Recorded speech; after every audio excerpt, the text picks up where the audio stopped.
Hey guys, welcome back to my YouTube channel. तो आज हम पोथी सीरीज को फिर से कंटिन्यू करने जा रहे हैं। अगर आपने प्रीवियस चैप्टर्स की एक्सप्लेनेशन नहीं देखी है तो आप देख सकते हो, प्लेलिस्ट में अवेलेबल है एसेंशियल गोडू नाम से, और प्लेलिस्ट का लिंक डिस्क्रिप्शन में भी है, तो आप डायरेक्ट वहां पे क्लिक करके देख सकते हो। जैसे कि हमने प्रीवियस चैप्टर में देखा था, एक बच्चा छुप के ट्रेनिंग कर रहा होता है तो मास्टर उसे पकड़ लेता है और बोलता है कि इधर मेरे पास आओ। तो बच्चा सोच रहा होता है क्या ये मास्टर एल्डर था क्या एक बार क्विंगन सेक्ट का एक टाइम पे। तो चैप्टर नंबर 124 की स्टार्टिंग होती है। वो मास्टर होता है, वो उस बच्चे के पास आता है और उसके कंधे पे हाथ रखता है, पीठ पे हाथ रखता है और उसके सिर के ऊपर हाथ रखता है। वेल वो उसकी बॉडी की कॉन्स्टिट्यूशन को देख रहा होता है। फिर वो बोलते क्या तुम तैयार हो क्या यहाँ पे आने के लिए और मार्शल आर्ट्स को लर्न करने के लिए। वो बच्चा बोलने लगा होता है कि मैं तैयार हूँ, पर तभी कोई इंसान आ जाता है पीछे से और बोल रहा होता है कि अभी तैयार नहीं है मार्शल आर्ट्स को लर्न करने के लिए। तो मास्टर भी पीछे देखता है और वो बच्चा भी सोच रहा होता है। वो बोलता है फादर। तो वो जो उसका फादर होता है वो बोल रहा होता है कि ऊपर से अभी बात है कि तुम इसके ट्यूटर होने के लायक नहीं हो जरा भी। तो वो मास्टर बोलते तुम्हारे कहने का क्या मतलब है। तो वो जो उसका फादर होता है बच्चे का, वो बोल रहा होता है कि जैसा कि मैंने बोला कि तुम अनवर्दी हो, तुम इसे टीच नहीं कर सकते हो। और जब उसने वो बोला होता है तब वो अपने ओरा को रिलीज करता है। मास्टर सोच रहे होते कौन है, इसका ओरा तो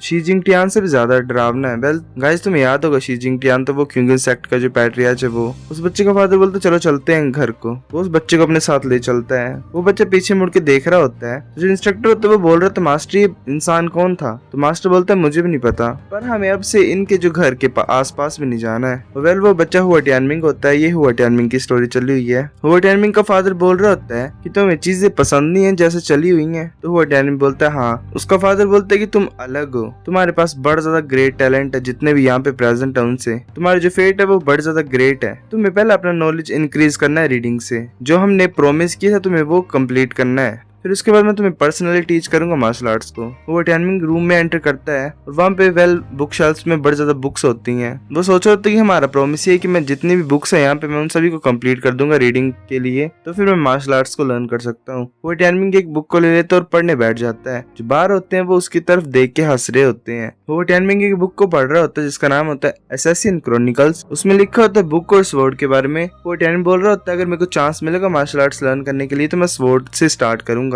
तभी उसके फादर आ जाते हैं। वो टियानमिंग पीछे की तरफ देख रहा होता है। उसके फादर उसे एक स्वॉर्ड देते हैं और बोलते हैं कि तुम बेसिक स्वॉर्ड बिल्डिंग से स्टार्ट कर सकते हो। फिर हमें 3 साल बाद का सीन दिखा देता है। उसके फादर बेड पे होते हैं। वो बोल रहे होते हैं कि मैंने जो अपनी ड्यूटी है वो कंप्लीट कर दी है, अब तुम्हें अपना रास्ता खुद ढूंढना है। वो टियानमिंग थोड़ा सा उदास होता है और वो बोल रहा होता है फादर। उसके फादर बोल रहे होते हैं अब तुम्हें आउटसाइड दुनिया में जाना है जहाँ पे तुम बिलोंग करते हो। वो टियानमिंग बोल रहा होता है कि नहीं, मैं तुम्हारी केयर करना चाहता हूँ जब तक तुम ठीक नहीं होते। वो टियानमिंग का फादर बोल रहा था कि तुम मेरी सिकनेस को ट्रीट नहीं कर सकते हो। वो टियानमिंग बोलते कि तुम्हें कैसे पता, अगर हम ट्राई नहीं करेंगे तो कैसे बोल सकते तुम। वो टियानमिंग का फादर बोलते कि ये कोई बीमारी नहीं है, ये मेरी फेट है, अब सब कुछ खत्म होने वाला है, तुम्हारी जो जर्नी है वो सिर्फ बिगनिंग है। वो टियानमिंग के सिर के ऊपर हाथ रखता है और फिर वो उसका हाथ नीचे गिर जाता है। वेल वो मर गया होता है। वो टियानमिंग बोल रहा होता है कि मैं बिलीव नहीं करता, मैं इस जैसी फेट जैसी चीजों में बिलीव करता ही नहीं हूँ। तो वो टियानमिंग अपने फादर को दफना देता है और चल पड़ता है स्वॉर्ड को लेके। वो क्विंगन सेक्ट के ट्रायल्स में जा रहा होता है। तो वहाँ पे एक इंसान होता है, वो बोल रहा होता है कि कोई मेरे को चैलेंज करना चाहता है। मैं 10 फाइट्स को एक ही बार में जीत गया हूँ, एक ही रो में। बाकी जो होते हैं मार्शल आर्टिस्ट वो बोल रहे होते हैं कि कोई भी इसे चैलेंज नहीं करेगा अगर कोई मरना चाहता होगा तो।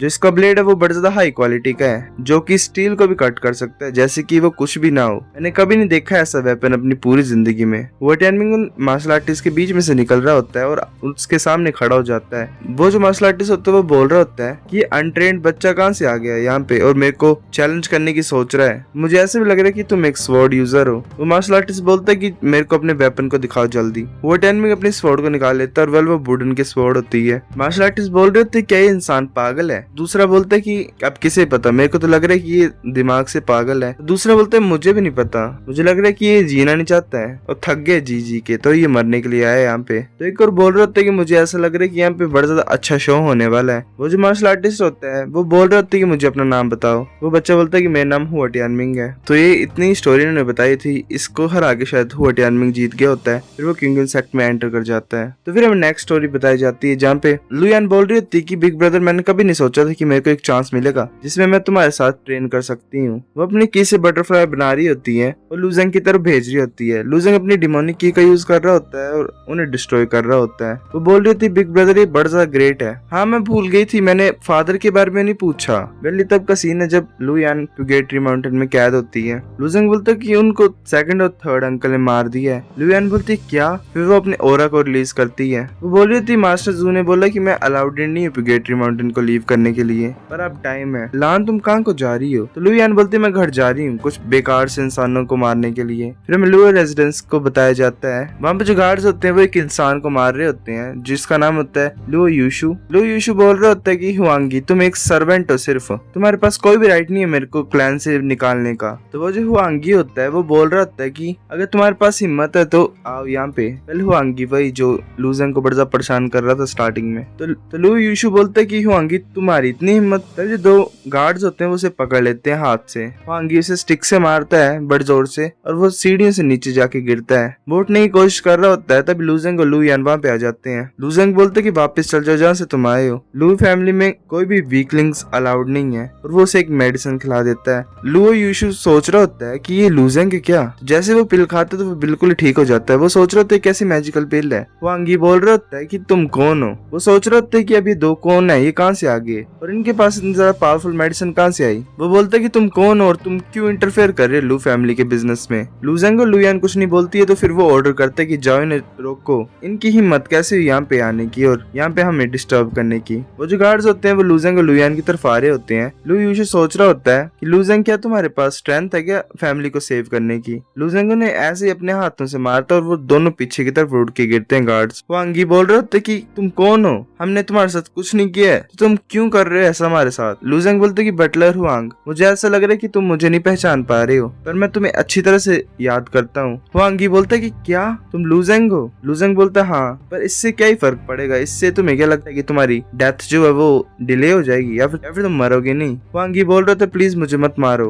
पर लूजेंग अपनी स्वॉर्ड से उसका गला काट देता है और वो नीचे गिर जाता है और मर जाता है। लूजेंग को ऐसा करते हुए बाकी मार्शल आर्टिस्ट भी देखते हैं और वो बोल रहे होते हैं अभी कौन है, इतने ज्यादा स्ट्रॉन्ग कैसे हैं? तो एक बोल रहे होते ये तो देखे देखे लग रहे हैं। तो एक और बोल रहा होता है कि ये हमें मारने के लिए आए यहाँ पे। लू यूशु बोल रहा होता है कि जो मेंबर्स है लू फैमिली के तुम्हें डरने की कोई जरूरत नहीं है, ये लूजेंग और ये हमारा यंग मास्टर है। नहीं यंग मास्टर नहीं, ये करंट मास्टर है लू फैमिली का। तो बाकी बोल रहे थे क्या लूजेंग ये वापस आ गया है? फाइनली हमारे पास चांस है और होप है। तो लू यान बोल रही होती कि तुम लोग मेरे बड़े भाई को क्यों इतना ज्यादा अच्छा वेलकम दे रहे हो, तुम मेरे को क्यों नहीं बोल रहे हो कुछ भी? तो बाकी मार्शल आर्टिस्ट बोलते क्या बड़ा भाई, क्या तुम लू यान हो? तो दूसरा बोलते मैंने सुना था कि तुम तो प्यूगेटरी माउंटेन में बांध दो। तो एक और बोलते कि अगर ये भी वापस आ गई है तो हम बच गए हैं पक्का ही। लूजेंग बोल रहे थे मेंबर्स ऑफ लू फैमिली, मैं लूजेंग वापस आ गया हूँ, जितने भी हैं वो सभी ट्रेनिंग ग्राउंड में आओ और लू बिनक्वान और लू जुन्नी जो भी दो बास्टर्ड है यहाँ पे आओ मेरे सामने और मेरे को अपनी शक्ल दिखाओ। फिर हम लू फैमिली का ट्रेनिंग रूम दिखा देता है। जो उसका सेकंड अंकल होता है लूजेंग का वो बोल रहा होता है कि एक ही साल में वापस आ गया। जो थर्ड अंकल होता है वो बोल रहे थे ब्रदर लूजेंग वापस आ गया अब हम क्या करें? सेकंड अंकल बोलते कि इसने इम्प्रूव किया तो इसका क्या मतलब, मैंने भी तो इम्प्रूव किया ना, अगर ये कुछ 10 साल और ट्रेनिंग करता तो मैं इसका मैच नहीं होता, पर एक ही साल में वापस आ गया है, ये कितना ज्यादा बेवकूफ है। वो अपनी की से स्वॉर्ड्स को कंट्रोल कर रहा होता है। फिर वो एक छत के ऊपर खड़ा होता है, वो स्वॉर्ड उसने हवा में रखी होती है अपनी की से। वो बोल रहे थे कि लूजेंग तुम एक ट्रेटर, तुम्हारी इतनी हिम्मत कि तुम वापस यहाँ पे आओ अपनी शक्ल दिखाने के लिए। तो बाकी मार्शल आर्टिस्ट बोल रहे होते हैं कि बड़ा ज्यादा स्ट्रॉन्ग है, मैं ये सोचता हूँ कि क्या लूजेंग जीत पाएगा। दूसरा बोल रहा होता है अगर लूजेंग हारेगा यहाँ पे तो जो लू बिंगक्वान है वो पक्का हम सभी को मार देगा। लू यूशु बोलता है कि ये हमारा फैमिली का न्यू हेड है तो ऑफ कोर्स इसका यहाँ पे आना अलाउडेड है। लू बिंगक्वान उसकी तरफ स्वॉर्ड का अटैक कर देता है तो लूजेंग अपनी स्वॉर्ड से उसकी स्वॉर्ड को कट कर देता है। लूजेंग बोल रहा होता है कि अच्छा ये है तुम्हारा तरीका तुम्हारे अपने क्लैंसमैन को ट्रीट करने का। तो बाकी मार्शल आर्टिस्ट बोल रहे थे लू बिंगक्वान अब तुम्हें गिव अप कर देना चाहिए। दूसरे बोल रहे थे हाथ दफा हो जाओ हमारी फैमिली से। लू बिंगक्वान जो होता है वो अपनी लिप्स को बाइट करता है और उसके मुंह से खून निकल रहा होता है। उस खून को वो अपनी स्वॉर्ड के साथ इन्फ्यूज करा लेता है। वो बोल रहा होता है कि ठीक है अगर तुम ऐसा चाहते हो तो मैं तुम्हें बता देता हूँ, तुम रिग्रेट करोगे सभी को। वो स्वॉर्ड्स को भेज रहा होता है, लूजेंग उन्हें डोज कर रहा होता है। सो गाइस चैप्टर नंबर 124 इतने था। अगर आपको वीडियो पसंद है तो लाइक करो, नहीं भी आई फिर भी लाइक कर दो, शेयर करो दोस्त साथ, कमेंट करके बता अगर आपको वीडियो कैसे लगी, सब्सक्राइब करो। तब तक के लिए बाय।